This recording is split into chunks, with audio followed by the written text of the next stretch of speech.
આજે આપણે બનાવીશું હૂબહુ બહાર જેવા ખમણ ઘરે, એ પણ થોડી જ વારમાં। અહીંયા તમે જોઈ શકો છો, આ ખમણ એકદમ સોફ્ટ છે, સ્પોન્જી છે અને બહાર જેવા જ છે। તો ચલો જોઈએ રેસીપી।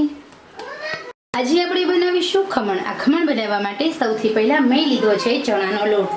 ચણાના લોટની અંદર સૌથી પહેલાં આપણે નમક એડ કરી દઈએ। નમક એડ કર્યા પછી આપણે હળદર ઉમેરીશું। હળદર ઉમેર્યા પછી અહીંયા મેં 1 વાટકી ચણાનો લોટ લીધો છે, એટલે આપણે બધું 1 ચમચી એડ કરવાનું છે। હળદર ઉમેર્યા પછી આપણે થોડા અમથા લીંબુના ફૂલ ઉમેરી દઈશું। થોડા એટલે માત્ર થોડા એમ। સાથે સાથે અહીંયા થોડું અમથો લાલ મરચું એકદમ ઓછું ઉમેરવાનું છે અને હળદર આપણે થોડી વધારે ઉમેરી દઈશું, ઓકે।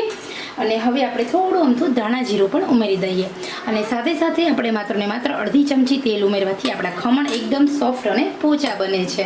તો હવે આટલી વસ્તુ ઉમેર્યા પછી તમારે ખમણ બનાવવાની પ્રોસેસ સ્ટાર્ટ કરવાની છે। આ ખમણ બનાવવા માટે કોઈ પણ લોટ તમે લઈ શકો છો, ઘરનો લોટ લો, બહારનો લો, પેકિંગનો લો, પાણી અલગ અલગ રીતે ઓબ્ઝર્વ થતું હોય છે। તો સૌથી પહેલાં અહીંયા આપણે 1 વાટકી ચણાનો લોટ હોય છે, તો સામે આપણે 1.5 વાટકી પાણી ઉમેરવાનું છે। તો અહીંયા મેં 1 વાટકી પાણી ઉમેરી દીધું છે। હવે આપણે સરસ મજાનું સેટ ફેટી લઈએ। તો અહીંયા યાદ રાખવાનું છે કે બિલકુલ લમ્સ ન રહેવા જોઈએ। જે લમ્સ રહેશે ને તો આપણા ખમણ છે એ બરોબર પ્રોપર નહીં બને, ઓકે। તો હવે અહીંયા એકદમ સરસ રીતે હલાવી લઈએ। તો 2 થી 3 મિનિટ સુધી વન ડાયરેક્શનમાં જ આપણે હલાવવાનું છે। હવે આપણે બીજું પણ થોડું અમથું પાણી ઉમેરી દઈએ। ટોટલ મેં અહીંયા 1.5 વાટકો પાણી એડ કર્યું છે અને આપણે હલાવી લઈએ। આપણા જે લમ્સ હોય એ બધા લમ્સ ન રહેવા જોઈએ એ રીતે હલાવવાનું છે। 2 થી 3 મિનિટ સુધી તમારે કન્ટિન્યુ હલાવવાનું છે અને હવે આપણે ઢાંકીને રાખી દઈશું। તો ઓછામાં ઓછું 5 મિનિટ સુધી તમારે ઢાંકીને રાખવાનું છે। ઇન્સ્ટન્ટ ખમણ બનાવતા હોય તો આ રેસીપી તમારા માટે છે। તો દરેક સહેલીઓને નમ્ર વિનંતી છે કે આવી જ રીતે ખમણ બનાવજો। હવે આપણે આ લીડ કવર કર્યું છે અને આશરે આપણે આ લીડ કવર કરીને 5 મિનિટ રહેવા દઈએ। તો અહીંયા આપણે 5 મિનિટ રહેવા દીધું છે। 5 મિનિટ થાય એટલે આપણે એડ કરીશું ઈનો। ઈનો અહીંયા આપણે એક આખો એડ કરી દેવાનો। તો અહીંયા હવે આપણે ઈનો ઉમેરી દીધો છે। ઈનો ઉમેર્યા પછી આપણે ફેટી લેવાનું છે। અહીંયા આ રીતનું આપણું બેટર હોવું જોઈએ, એકદમ પતલું। તો હવે આપણે ફેટી લઈશું। ફેટી લીધા પછી આપણે 5 મિનિટ સુધી વન ડાયરેક્શનમાં હલાવીશું।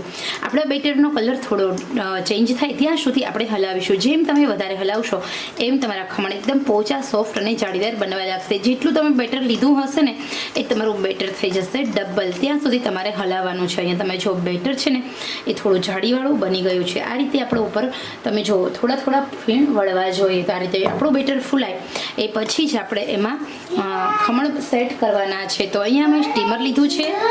તો અહીંયા આપણે સ્ટીમર લીધું છે। સ્ટીમરનું પાણી મેં ગરમ કરવા મૂકી દીધું છે। સાથે સાથે મેં પૂર્વ તૈયારી રૂપે જે વાસણની અંદર આપણે ખમણ બનાવવાના હોય તો થોડું મોટું લેવાનું, એને ઓઇલ વડે ગ્રીસ કરી લેવાનું છે। આ બંને તૈયારી પહેલાંથી જ મેં કરી દીધી છે।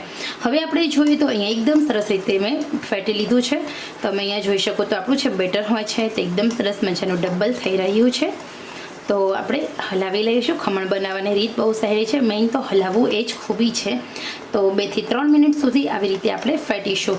જેમ તમે વધારે ફેટશો એમ તમારા ખમણ છે ને વધારે, અને પણ યાદ રહે વન ડાયરેક્શનમાં જ આપણે હલાવવાનું છે, જેના કારણે વધારે ને વધારે એર અંદર જશે એમ આપણા ખમણ એકદમ સરસ ફૂલાશે। તો અહીંયા આપણું પાણી છે ને એકદમ સરસ સ્ટીમરમાં ગરમ કરવા મૂક્યું છે, ગરમ થઈ ગયું છે।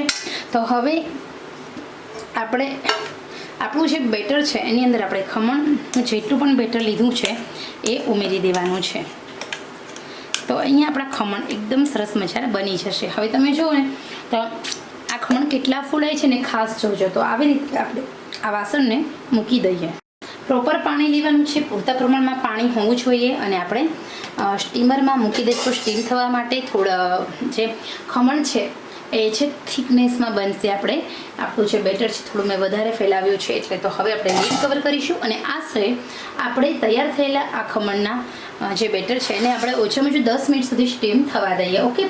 પતલી લેયર હોય ને તો 4 થી 5 મિનિટમાં થઈ જશે, પરંતુ આ ખમણ હોય ને એને ફરજિયાત 10 મિનિટ સુધી સ્ટીમ થવા દેશો તો તમારા ખમણ કાચા પણ નહીં રહે અને એકદમ સરસ સોફ્ટ અને ફૂલાશે, ઓકે। તો ગેસની આંચ એકદમ ફૂલ રાખવાની છે અને 10 મિનિટ સુધી આપણે આમાં સ્ટીમ થવા દઈએ। તો હવે આપણે જોઈએ તો એકદમ સરસ 10 મિનિટ થઈ ગઈ છે। 10 મિનિટ પછી આપણા ખમણ બનીને એકદમ રેડી થઈ ગયા છે। ચેક કરીશું તો જો ચપ્પલ સાથે ચોટેલું હોય ને તો સમજવાનું કે આપણા ખમણ છે કાચા છે, પરંતુ અહીંયા એવું કશું છે નહીં। હવે આપણે 1 મિનિટ સુધી આમાં સ્ટીમ થવા દઈએ। 1 મિનિટ થઈ ગઈ છે। ખમણ થોડા ઠંડા થાય એટલે આપણે વઘાર કરીએ. હવે અહીંયા આપણે ખમણનો વઘાર કરીશું. તમે ચાહો તો ખમણનો આ વઘાર તમે ખાંડના પાણીથી પણ કરી શકો છો, પરંતુ અહીંયા આપણે ખાંડના પાણીથી એકદમ ડ્રાય ખમણનો વઘાર કરવાનો છે. 1.5 ચમચી તેલ ગરમ કરવા મૂક્યું છે. તેલ ગરમ થાય એટલે આપણે વઘાર કરીએ. હવે અહીંયા સરસ રીતે આપણું તેલ ગરમ થાય એટલે આપણે રાઈ ઉમેરવાની છે. રાઈ મેં અહીંયા 1 ચમચી ઉમેરી છે. સાથે થોડું જીરું ઉમેર્યું છે. જીરું સંતળાય એટલે આપણે એમાં હિંગ એડ કરવાની છે. સાથે ગેસની આંચ આપણે બંધ કરી દઈએ. ગેસની આંચ બંધ કરીને થોડા 4 થી 5 મીઠા લીમડાના પાન ઉમેરી દઈએ અને તૈયાર થયેલા વઘારને ખમણ પર સ્પ્રેડ કરી. આપણા જે ખમણ હોય છે એના પર આપણે આવી રીતે વઘાર હોય આપણો એ ફેલાવી ગરમ ગરમ વઘારને આપણે સ્પ્રેડ કરીશું. અને હવે આપણે ખમણને ઠંડા કરીએ. તો હવે આપણે આ ખમણ હોય છે ને એમાંથી આપણે એકદમ ધીમે ધીમે આવી રીતે કાપા કરીશું.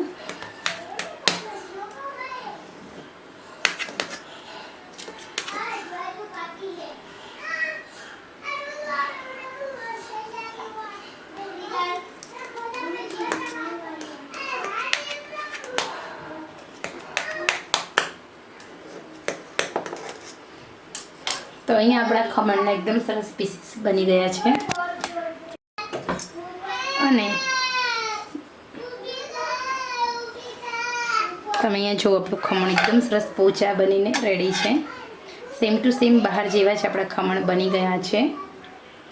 તો બધા જ ખમણને આપણે પ્લેટમાં લેવાના છે. તો અહીંયા એકદમ સરસ મજાના આપણા ખમણ બનીને રેડી છે. ખરેખર આ ખમણની રેસીપી બહુ સરસ મજાની છે. તમે એકવાર ચોક્કસ બનાવજો.